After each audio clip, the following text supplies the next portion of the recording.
Hey friends, well it's that time again. That's right, it's Thursday. It's content day. It's a day where I come out to this garage and entertain you with antique lighting. That's right. It's a gray day. We've got some June gloom coming over here. It's been a very nice, mild morning. Yeah, I love it. And wake up, it's cool, and it's kind of gray and overcast, and I can just lay there. It's my day off. I can lay in bed and just kind of like, oh, it's nice. And I get up and make my coffee, and I light a lantern in the living room, and I can drink my coffee by lantern light and enjoy just easing into my morning. Yeah, it's nice. It is. It's simple things like that that makes life just a little bit better. That's right.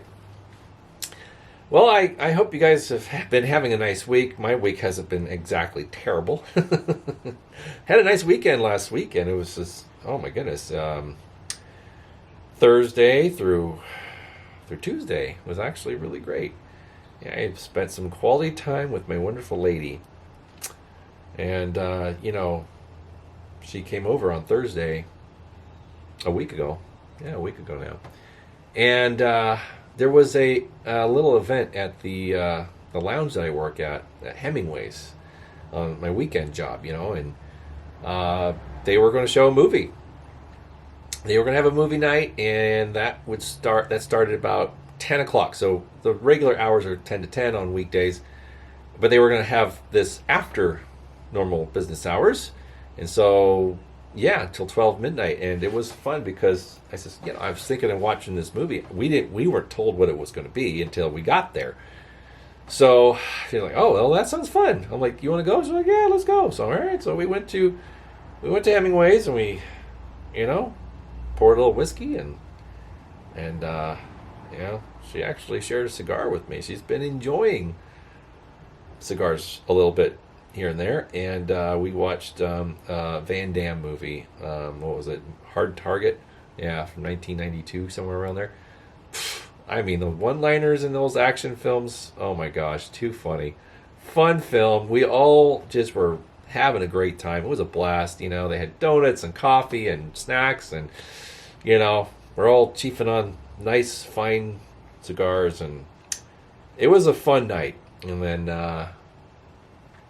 Friday came, and she had some business to do. She had to go to work, and so she did. And then I did my thing, and then she came back later, and we were up late the night before, so we were just going to hang out here. And I played some 78s out here in the time cave. I set up everything, and I hadn't played any records for a while, and I thought, it's time to get that going. So I pulled out a record player, and I started playing some 78s, and we just sat out here listening to some really fine platters. Enjoyed the nice cozy atmosphere here in the garage with some kerosene lanterns and everything. So yeah, it was a really nice weekend. We went to a dance, a hanger dance, and it was a lot of fun, and got some dinner with some good friends and everything. And it was just a lovely weekend. It always is. Yeah, it was just great. So, out to the lady that I cherish and love. Thanks again for a wonderful weekend, babe. Yeah. I've been trying to think about this week and what I'm going to share, and I'm going to share something that I did in my last video, and we're going to talk about it. We're going to talk about it, and we're going to have a good time, and I hope you guys will enjoy this week's edition. And we're burning our number 17 Rayo, made by Pritchard Strong. It's the channel's mascot. Now, some people have asked me, why the 17? There's a lot of lanterns that Rayo had that are pretty cool too. Well, sure, yes, I have had any number of Rayo lanterns through the collection at any given time. I used to have a number 100. I had a number 77. I had a number 75.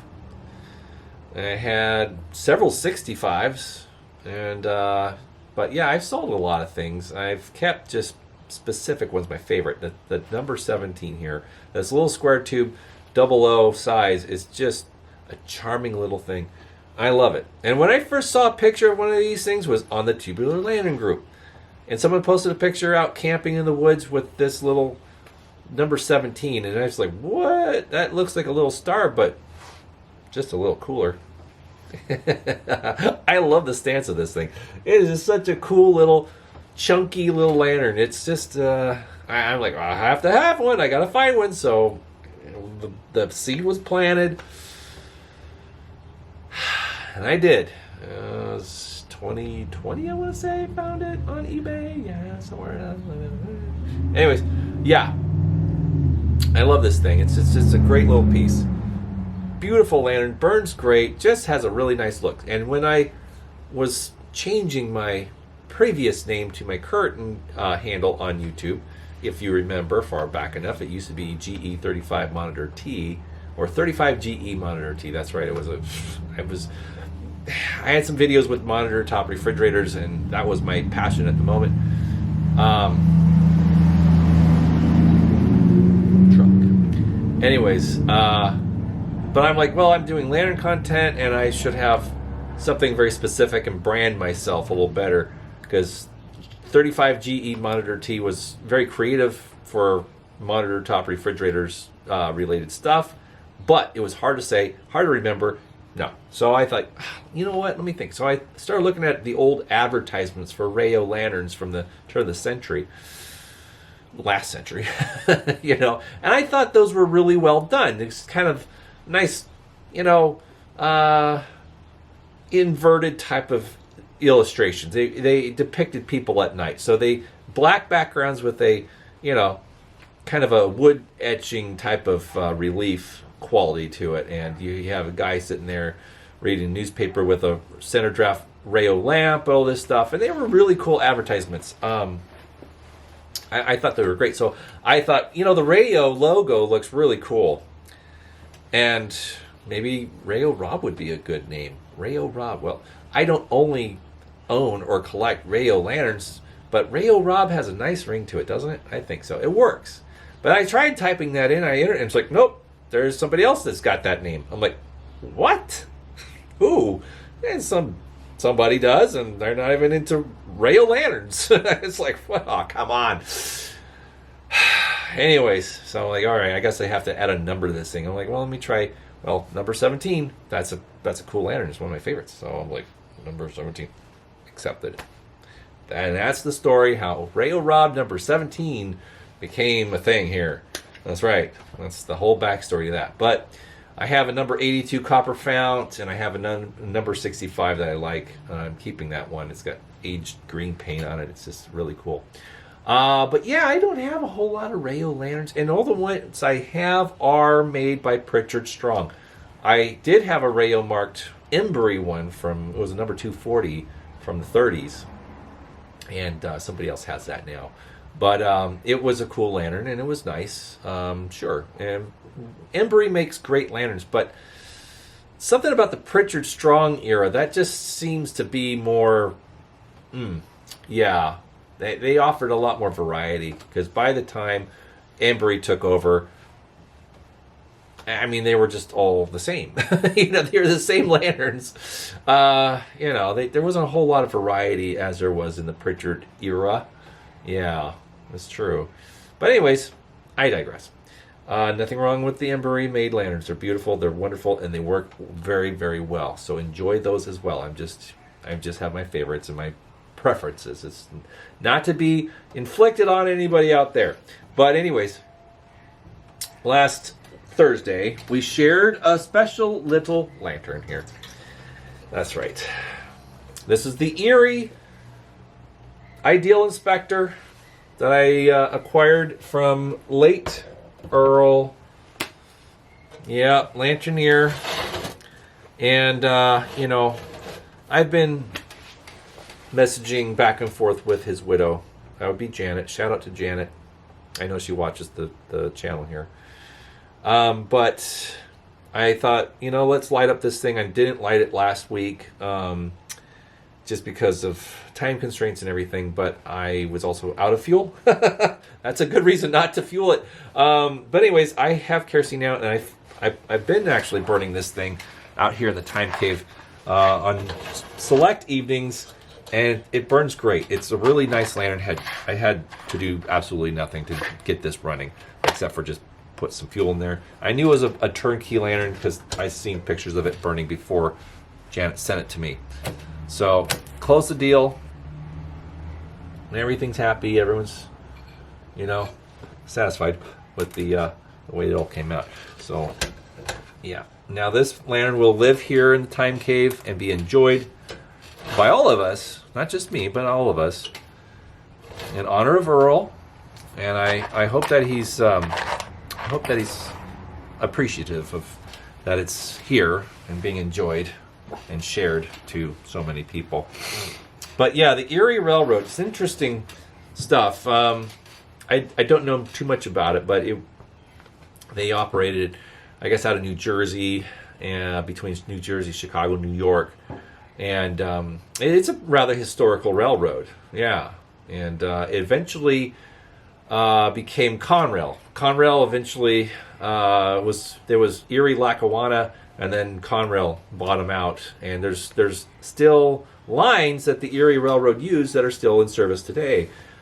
Yeah. Now it's operated by Norfolk and Southern, if I am not wrong on that. I believe it's Norfolk and Southern operate the same lines as the Erie Railroad.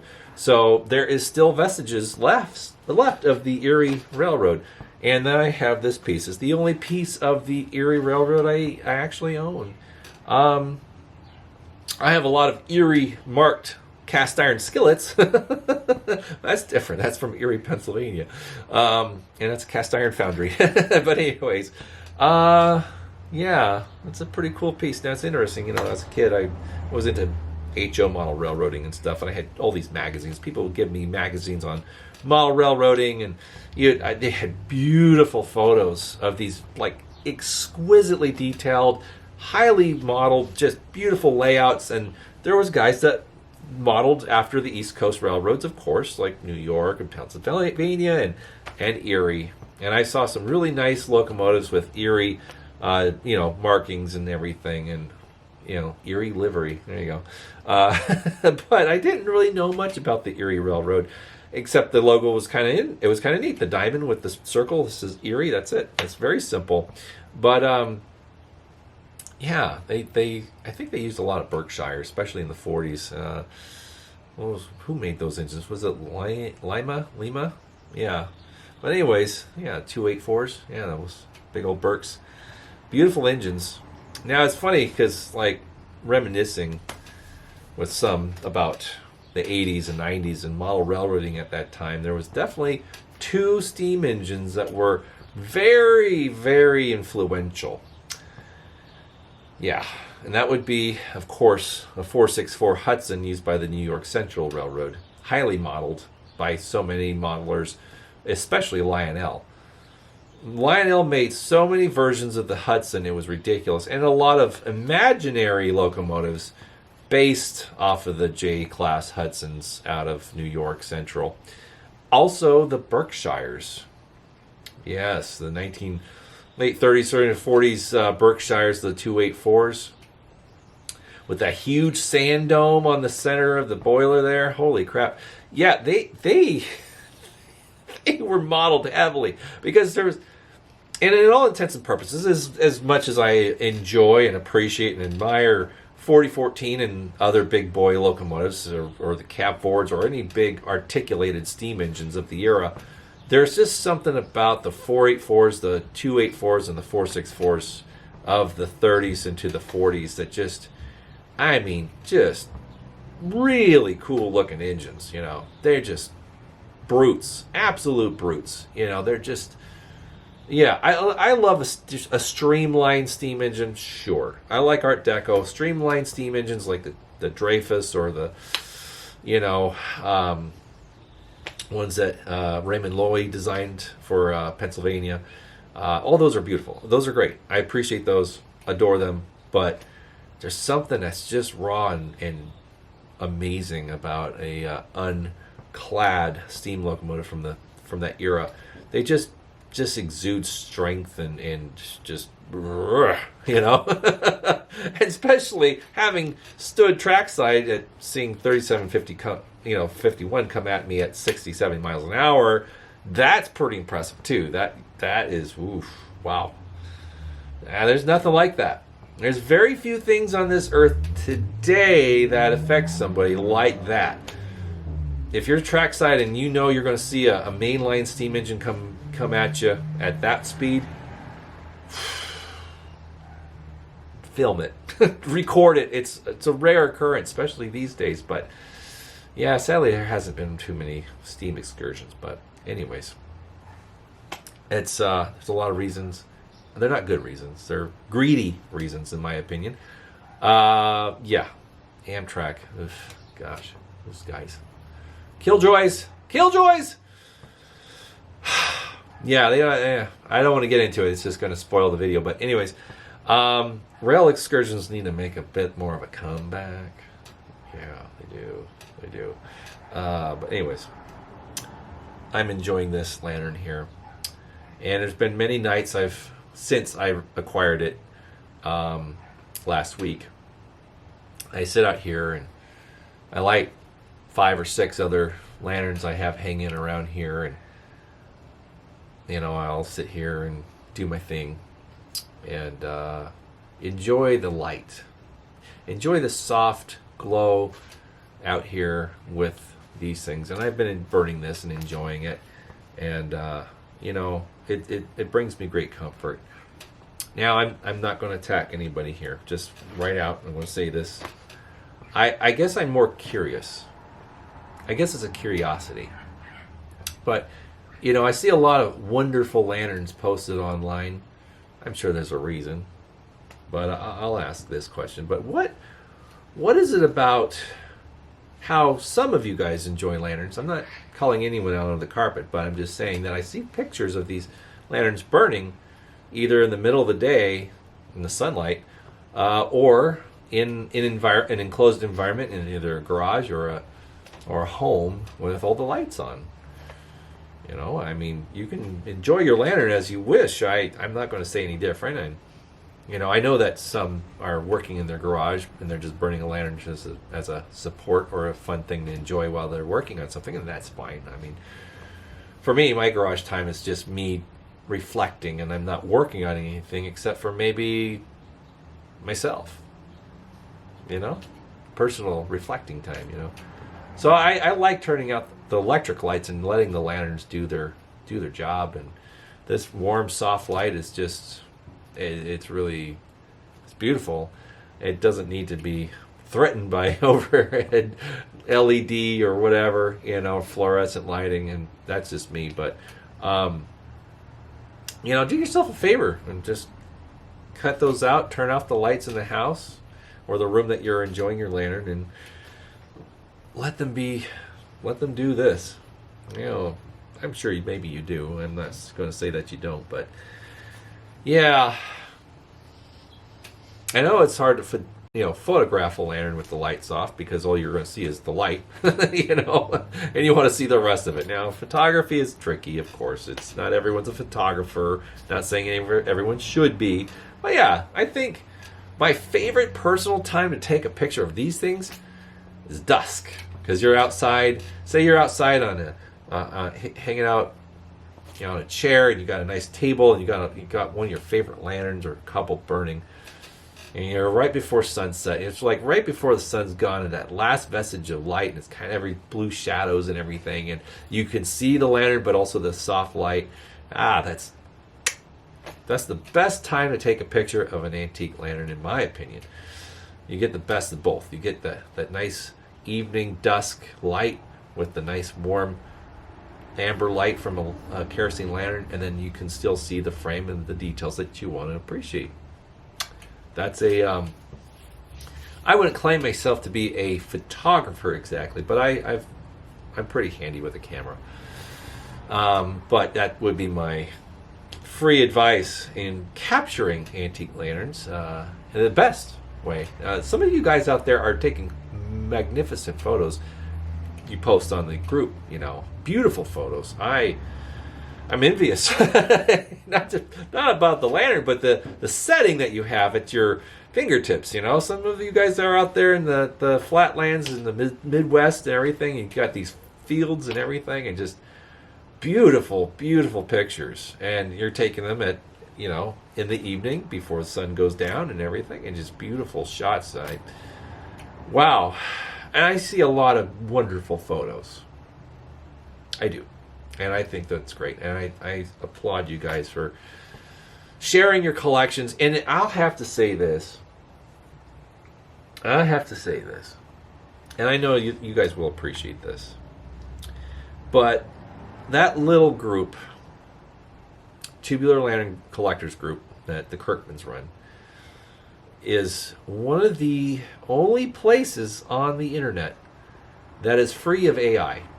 Now, I will say that some AI has crept into that group. Some people will post an image because they don't know that it is AI generated. And they'll share something of historic significance, and there'll be a picture attached to it. And it's getting harder to detect. It is getting harder to, suss it out. It is. It's getting, I guess you could say, improved. And it's fooling a lot of people. And we like to share historic archival photos that have lanterns in them, or screenshots from movies that we like that have lanterns in them, But always look at the source. Do a little bit of homework. Do a little bit of digging and see where they're originating from and whatnot. But yeah, it's really hard. It's really unfair that there are people using artificial intelligence to generate historic content. A lot of it's fabricated. Not all of it's true. And that makes me very grumpy, because there's plenty of historic information, historic stories, and some of this AI stuff is based on actual true events, but it's all fabricated. A lot of it's not real. It has elements of truth, but a lot of it's just AI imagining things, and then there's always an image that goes along with it, and if you look closely, the details make no sense. I know, some people are like, Rob, you just don't want the future. You just don't want it. Yeah, I don't. I really don't. I'm not ashamed to say that. I really don't like the direction that our world is taking with this artificial intelligence. I really don't. It's very concerning, and I know a lot of you guys feel the same way. There's no reason that technology should replace anything. It shouldn't. But it is. Because of greed. And that's really the root of so many issues we face in our world, is greed. Yeah, it is. I'm not going to get too philosophical here and rant about everything that I could possibly rant about. But we're here burning beautiful antique lanterns, soft, welcoming, warm light that touches our souls, and it touches us, and it makes us feel a little safer and a little more calm and a little more peace, right? Because I know my special, wonderful, dear lady that's in my life, that she shares these things with me.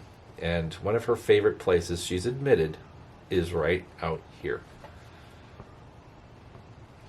And we sip some nice spirits and burn some nice lanterns, listen to jazz or watch a movie on our iPad, and we enjoy the soft lighting out here.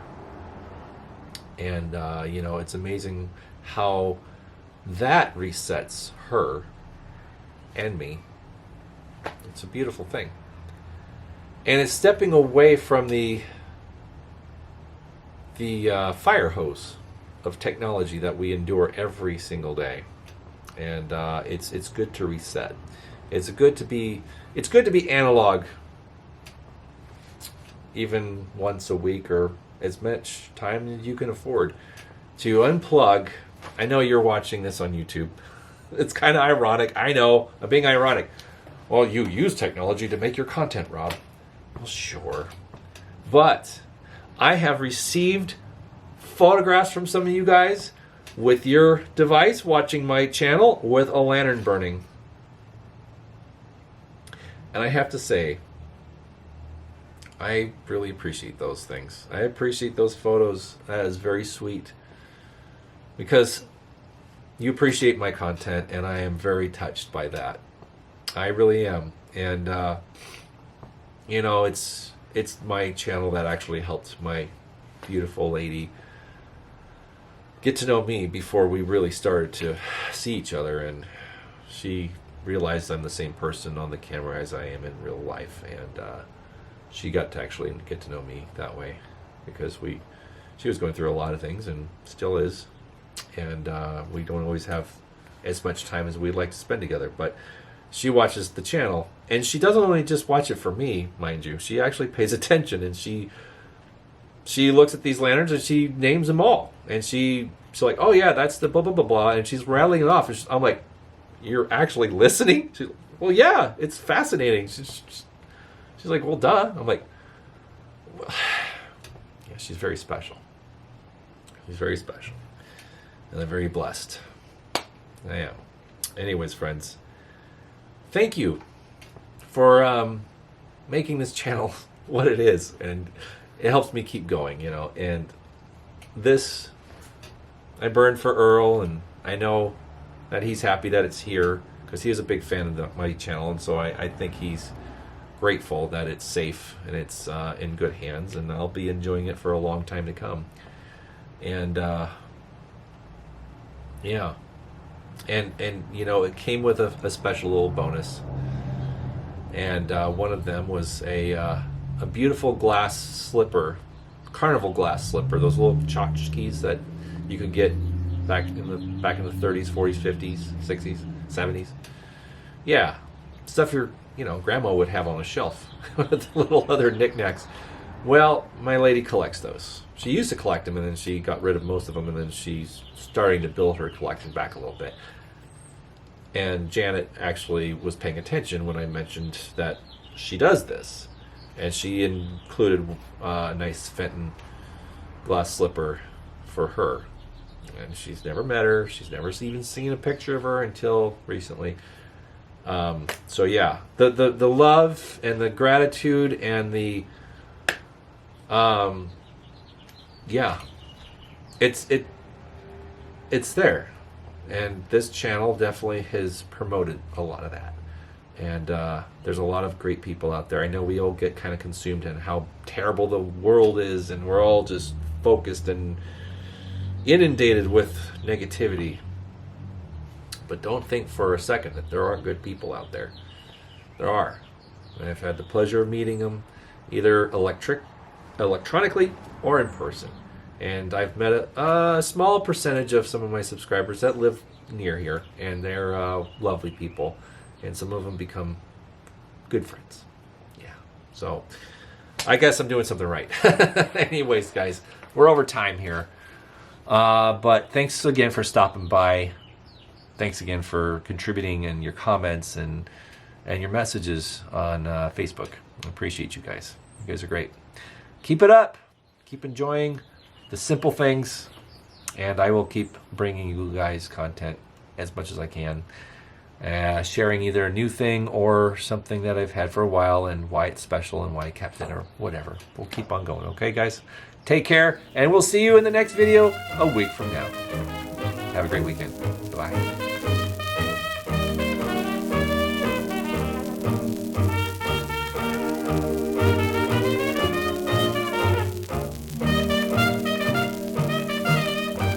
Sit, boo-boo, sit. Good dog.